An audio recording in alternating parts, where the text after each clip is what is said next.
Kita langsung ke Bang Zain Asegaf alias Habib Kribo. Kami ingin tahu Habib Kribo, alasan Anda sepertinya narasi yang dibangun di media sosial juga membela pimpinan Ponpes Al Zaitun Panji Gumilang, Habib Kribo. Ya, terima kasih. Saya bukan membela sesuatu yang salah ya. Saya hanya ingin menyampaikan suatu kebenaran yang saya pahami. Lah dari kasus Al Zaitun ini saya pikir saya lihat sudah sangat menyimpang dari apa yang diharapkan di awal itu di masyarakat. Al Zaitun itu katanya ingin mendirikan negara dalam negara atau an-Pancasilais atau melahirkan radikalisme. Saya dukung itu. Saya memang dari dulu gerakan saya itu melawan radikalisme. Tapi saya lihat kemarin ini kok yang dipermasalahkan berita di luar penista agama. Lucu yang dibahas. Yang dibahas tentang lagi apa? Ya fikih lah, hukum ibadah. Itu kan furu'iyah. Itu debatable. Islam ini terpecah dari 72 golongan. Masing-masing berbeda cara ibadahnya. Lah kenapa sekarang kok Al Zaitun yang dipermasalahan itu? Katanya sholatnya, softnya. Udahlah, itu kan masing-masing. Kalau kita mau lihat di Mekah juga sholat campur perempuan. Masalah yang begini tidak bisa ditanggapin dengan hukum. Ajak dialog. Kan di Al-Quran udah dikasih tahu tuh di surat An-Nahl 125. Ajakan dengan cara hikmah, jangan berdebatlah dengan yang baik. Nggak usahlah kita mau melampaui Tuhan mengatakan mereka itu sesat. Padahal di ayat itu sudah dikasih tahu. Hanya Tuhan yang tahu siapa yang tersesat. Dan siapa yang mendapat petunjuk. Lah itulah. Lah itu saya lihat lagi apa? Lari lagi masalahnya isu sertifikat kayak rekening banyak. Apa terus? Ini apa lagi? Itu saya lihat lagi usaha kapalnya ditutup. Usaha kayunya ditutup katanya nggak ada izin. Lah ini mau dibawa kemana nih masalah ini? Kalau kita mau cari kesalahan, setiap orang tuh punya salah. Nggak usah Al Zaitun. Fokuskan aja lah. Hal-hal apa sih? Apalagi Al Zaitun kan suatu gerakan yayasan untuk umat. Bukan profit, bukan konglomerat. Andaikan itu ada pemilikan PG atas nama PG, sertifikat, banyak. Ya saya pikir semua yayasan begitu. Sekarang banyak menggunakan nama pribadi. Tapi kita lihat, bergerak apa enggak ini yayasan ini? Mengajak kebaikan apa enggak? Itu aja. Jadi, marilah kita tuh berpikir yang enak lah. Jangan kita memaksakan satu keyakinan. Kesempurnaan itu hanya milik Tuhan. Kita tidak bisa dapat mengklaim pendapat saya mutlak untuk semua. Apalagi hal ritual. Kapan selesai negeri ini ribut isu agama? Maksud Anda adalah pihak kepolisian, pemerintah cari-cari kesalahan Panji begitu? Saya pikirlah sudah menyimpang kok. Kalau cuma perbedaan ritual apa harus dibawa ke polisi? Kasih aja penjelasan. Kasih penjelasan, nggak bisa kita menuduh itu orang kafir, nggak bisa. Maaf aja lah, NU dan Muhammadiyah aja udah beda jauh. Ritual NU itu banyak di Muhammadiyah atau di Wahabi dibilang musyrik ke kuburan. Kok bisa damai? Lah kita harus membuka peluang. Perbedaan itu akan terjadi. Selama masih belum ada yang memiliki otoritas langit, yang di sini Nabi, itu perbedaan terjadi. Dan kita nggak perlu merasa saya paling benar. Lah ini terus kalau digelorakan terus, negeri ini pecah. Sekarang sesama Islam aja sudah saling penista agama. Ada yang mau demo dengan cara kekerasan. Saya membela sedikit, dibilang mau dibunuh. Saya kafir. Ini sudah terjadi. Besok yang saya khawatirin apa? Akumulasinya apa? Terjadi kepada minoritas. Bisa saja dituduh sesat kafir. Contoh lah kita lihat negara Arab. Isu madhab, Sunni dan Syiah. Ini persepsi manusia yang relatif. Agama ini semua relatif yang ada kita yakini saat ini. Karena kita bukan pemilik kebenaran mutlak. Isu relatif aja bisa saling bunuh. Gara-gara isu madhab, sunnah dan Syiah. Bukan mustahil akan dibawa kemari. Ini saya lihat kok saya khawatir ada gerakan-gerakan yang ingin merusak. Mungkin kita nggak tahu secara langsung kita dimanfaatkan. Banyak loh negara luar tuh nggak suka Indonesia maju. Maaf. Isu ISIS itu juga yang buat Amerika. Saya juga khawatir ada kekacauan di Indonesia tentang isu agama. Ini pepesan kosong. Ini ada yang mainin. Bahaya loh. Ini terus terakumulasi. Oke, ini bahaya. Artinya kasus hukum yang saat ini sedang menjerat Panji Gumilang gitu ya, dugaan kasus penistaan agama tidak tepat menurut Anda? Saya tidak menolak kasus penistaan agama dibawa ke hukum. Itu nggak boleh ranah keimanan dihukum. Tidak setuju juga Bapak Panji akan misalnya kalau tentang penista agama dia dihukum, saya tidak setuju. Karena tidak pernah dicontohkan Nabi. Nabi itu menghukumi hukum itu kalau menyangkut dosa universal, menyangkut maslahat dengan orang lain. Nabi dalam piagam Madinah itu melindungi semua aliran agama. Nabi tidak memaksa dalam hal keimanan, tapi dalam hal hukum universal, ada orang mencuri atau siapapun itu Nabi bertindak. Tapi untuk keimanan nggak ada di bawah hukum. Al-Quran jelas kok, ajarkan dengan hikmah, berdebatlah dengan baik. Jangan Anda menuduh orang sesat. Habib Yang tahu Kribo. siapa yang sesat itu hanya Tuhan. Tapi tahukah Habib Kribo bahwa alur proses hukum di kepolisian, penyidik Baris Krim Polri tidak bekerja sendiri. Ia menggunakan berlandaskan dari fatwa Majelis Ulama Indonesia sehingga bisa mendalami dugaan penistaan agama Habib Kribo. Kan ada ukurannya penistaan Fatwa agama. Majelis Ulama Indonesia itu nggak mutlak. Nggak ada yang mutlak. Sudah banyak mutlak yang hanya- kena Habib Kribo. Gara-gara penistaan agama sudah banyak yang Justru kena. saya dari pertama menolak ada hukum penista agama harus dihapus. Kalau nggak negeri ini apa? Gonjang-ganjing isu agama. Saya sekarang dilaporin polisi di Makassar. Saya katanya dibilang apa? Penista agama. Maaf, saya jelek-jelek ini juga Habib. Nggak saya akan jual agamanya Rasulullah. Tapi orang yang melihat pandangannya lemah, saya dituduh penista agama. Dilaporkan saya di Sulawesi. Saya yakin kalau Nabi Muhammad ini hari ada pasti dituduh penista agama. Kenapa? Banyak kita ini pemahaman kita yang masih salah. Kita merasa paling benar. Kan tadi sudah saya jelaskan, Islam terpecah banyak aliran. Siapa yang bisa mengklaim paling sempurna? Enggak ada. Itu hanya Tuhan. Nah, kalau masalah ibadah ritual, tidak mengancam orang lain. Kalau andaikan dia sembahyang, habis sembahyang bunuh orang, ini boleh kita usut. Kalau dia habis sembahyang nonjok orang, ini boleh kita lawan. Kalau cuma dia sendiri di tempat, biarin, kita jelasin aja. Oh dia nggak mau.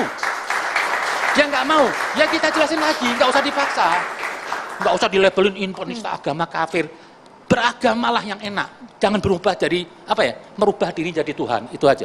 Oke, saya mau ke Bang Taufik kalau begitu. Jangan melabeli diri Bang, dan bahkan kasus hukum pun yang saat ini sedang berlangsung yang Anda minta kepada pemerintah tidak tepat menurut Habib Zaid. Ya, saya sepakat dengan Habib Kribo. Mengapa? Karena nggak jelas arah dari penegakan hukum yang sedang di apa istilahnya seperti kayak panggung sandiwara ya, baik di Mabes Polri maupun di Majelis Ulama Indonesia. Pasal yang disangkakan tidak tepat? Karena begini, sejak kapan Mabes Polri itu terlalu serius mengurusi kaitannya dengan penista agama? Setahu saya, ya, ini kan 1 Muharram yang lalu, kemudian rame-rame Panji Gumilang. Ini bukan karakter asli Panji Gumilang.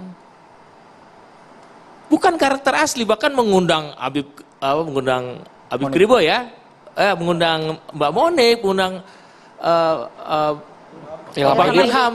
Itu mungkin baru pertama kali. Sebelumnya kan yang diundang itu adalah prajurit-prajurit NI KW9 yang ada di teritorial, yang ada di DKI dan sebagainya, ada acara ditelusuri. Menurut Anda apa maksud Panji Gumilang ini? Artinya sekarang begini, sebetulnya isu NII itu udah selesai tahun 2012. Mestinya saat itu kalau memang kepolisian itu serius, ditindak saat itu. Namun ada kerja besar dari Mabes Polri ya. Tahun 2012 boleh dibilang seluruh rekrutmen pembaiatan cara-cara dengan simbol NII itu selesai. Artinya sudah tidak ada lagi, jadi kita nggak perlu lagi bicarakan Al-Zaitun dalam konteks NII kalau bicara sekarang. Tapi kalau memang mau ditarik ini sebagai upaya penegakan hukum, buka dong. Contoh misalnya Panji Gumilang di sini diduga menggelapkan dana mahasiswa UT asal Al-Zaitun. Ada MUU antara UT dengan Al-Zaitun, di mana para mahasiswa, ada sekitar ribuan mahasiswa UT yang dari teritorial atau dari fungsional Al-Zaitun, itu mereka kuliah di universitas terbuka. Namun uang kuliahnya banyak yang tidak disetorkan, hampir 5 miliar. Itu hasil penyelidikan dari Baris Krim Polri loh. Saat itu Pak Ito Sumardi. Ini kan jelas tindak pidana. Pak Taufik, kalau sekarang memang secara paralel Bapak, kasus yang berjalan. Bukan hanya penistaan agama, tapi ada indikasi TPPU, penyalahgunaan zakat, infak, sedekah. Tapi yang penistaan agama ini, kalau versi Habib Kribo kan tidak ada yang menyimpang sama sekali Pak Taufik Hidayat. Kalaupun misalnya kita masuk kepada penistaan agama, itu hanya pintu masuknya saja. Tapi hakikatnya adalah, di dalam penistaan agama itu ada delik pidana. Dalam konteks apa? Dalam penistaan delik agamanya. pidana umum saya begini. Mereka-mereka yang berhukum selain hukum Allah adalah kafir. Takfiri kan? Nah, ini adalah pintu masuk mereka untuk menghalalkan harta di luar kelompok mereka. Artinya, Ini nanti mungkin ada yang cerita bagaimana dulu di teritorial, ya, itu orang tuanya saja ditipu. Ya, pembantu rumah tangga baru 2-3 hari kerja mencuri. Itu bukan karena kemauan dia, tapi karena ada doktrin yang sesat. Ini yang harusnya yang digali oleh MUI, oleh kepolisian. Bahwasanya ada doktrin-doktrin agama yang bisa digunakan untuk durhaka kepada orang tua. Ada doktrin-doktrin agama yang bisa digunakan untuk melawan pemerintah, untuk mencuri, ya, untuk melakukan tindak perampokan. Ini sebetulnya hal yang simpel ini.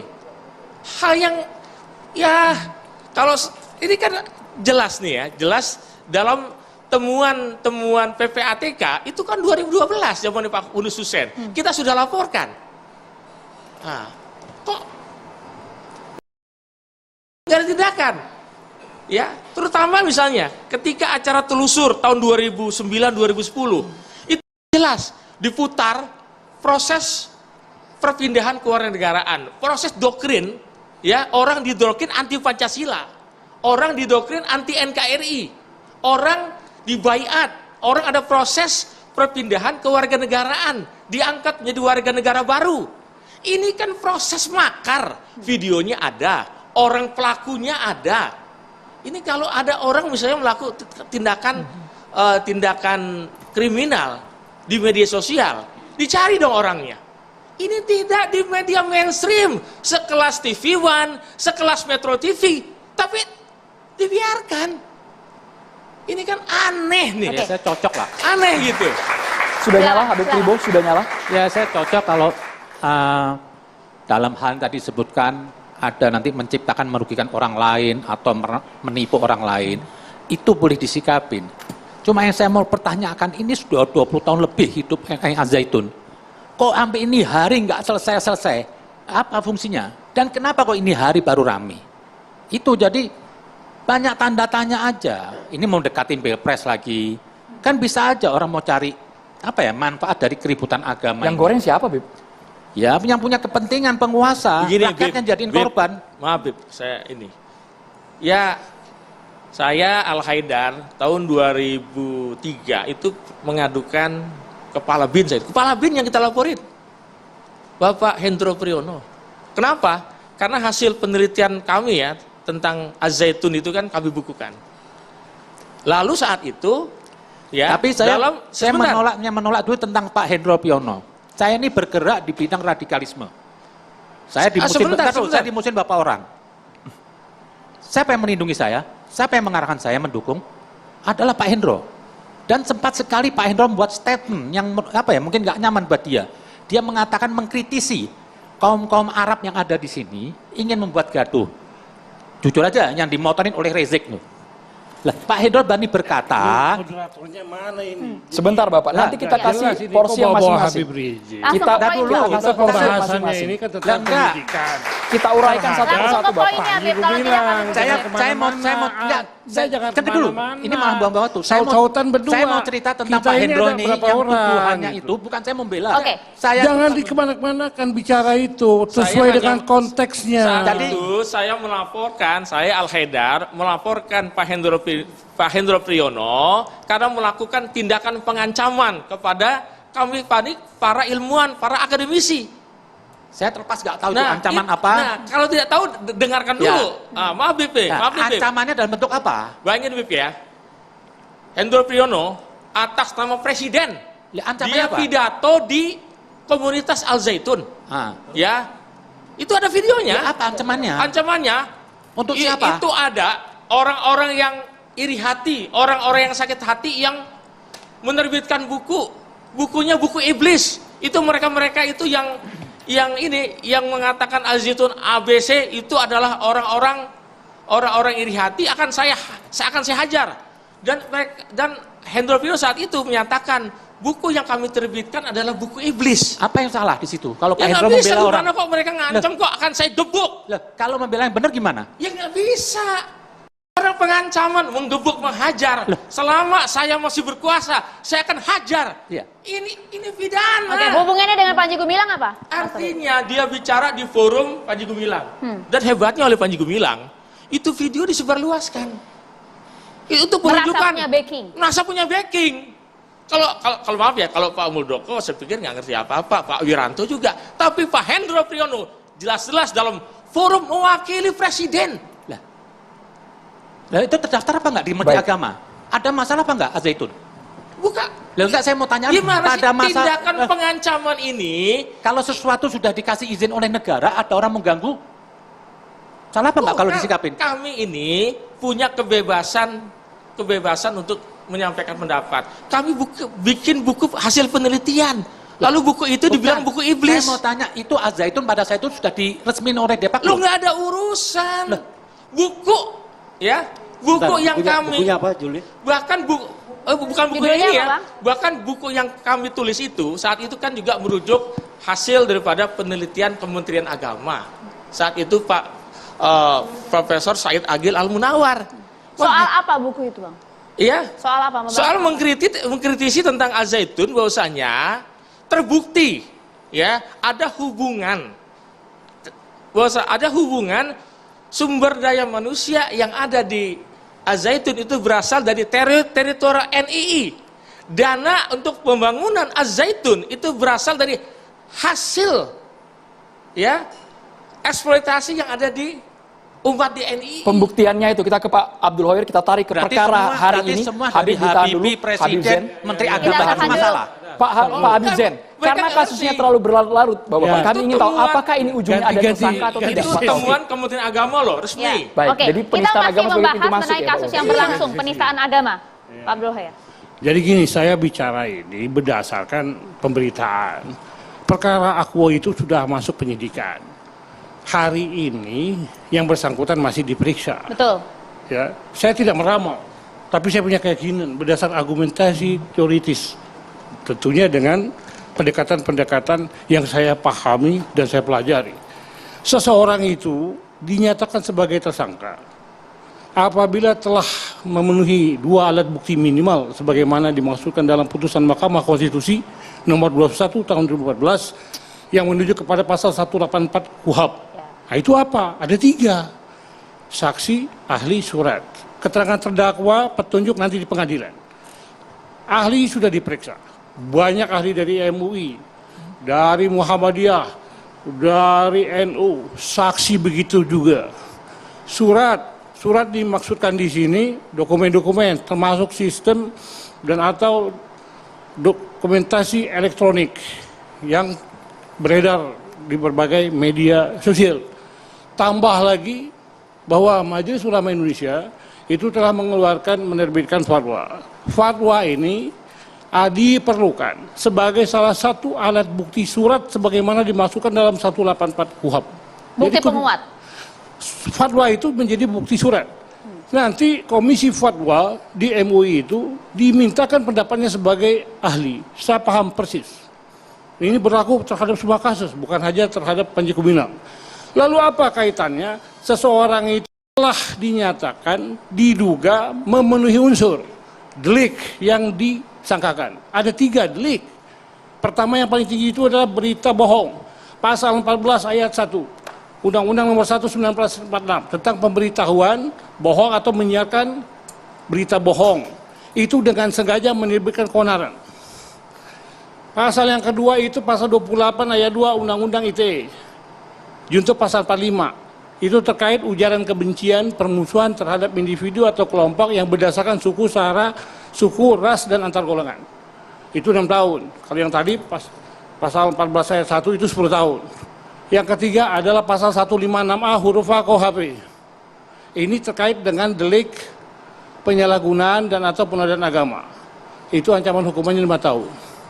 Menurut pasal 21 KUHP, sepanjang diancamkan 5 tahun dan dikhawatirkan yang bersangkutan melarikan diri, mengulangi perbuatannya atau menghilangkan merusak barang bukti, dapat diterapkan penahanan. Jadi, ketika semua alat bukti tersedia telah dipenuhi, unsur subjektif unruh element, objektif unruh element yang menunjuk kepada mens rea dan actus reus, ini masih tahu ini. Mens rea itu kesengajaan. Ketiga delik itu disebutkan dengan sengaja. Ketika disebutkan dengan sengaja berarti ada 3 corak gradasi. bisa dengan maksud al-okhmah mengetahui menghendaki perbuatannya atau dolus eventualis. Dia membuat hendaki perbuatan tidak menghendaki akibat juga dipidana. Nah, derajat terendah adalah yang kita kenal dengan dolus eventualis itu selain dolus directus. Jadi walaupun orang berbuat dikehendaki akibat itu timbul, dia tetap dimintakan pertanggungjawaban pidana. Ya. Sehingga tidak ada alasan saya tidak menghendaki akibat. Saya tidak menginginkan terciptanya suatu penodaan agama. Ketika itu terjadi menimbulkan suatu keonaran, ketika itu terjadi sesuatu hal yang dinyatakan itu adalah suatu perbuatan yang terkait dengan penodaan agama atau berita bohong dalam susunan pasal yang saya sebutkan tadi, dia dapat dipidana.